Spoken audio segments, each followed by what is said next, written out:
Typical winter conditions for trucks, slippery roads and hardly any traction. The only thing that helps in this situation is to fit snow chains. This is how it's done. Arrange the chain mesh in front of the tyre so that the outer side chain is facing the tyre. Grasp the mesh by the inner side chain and place it over the tyre surface. Now arrange the chain mesh evenly on the tyre. Now drive a quarter of a wheel rotation backwards or forwards until the locking parts are approximately at axle height.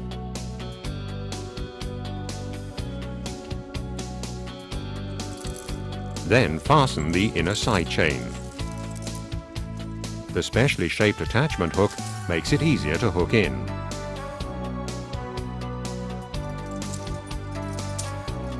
Fasten the outer side chain in the same way.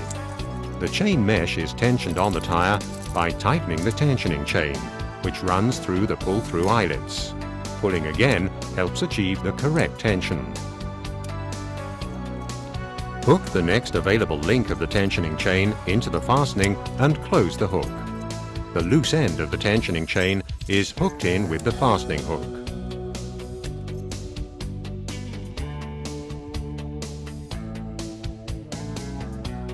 The journey can now be continued, safely and with good traction.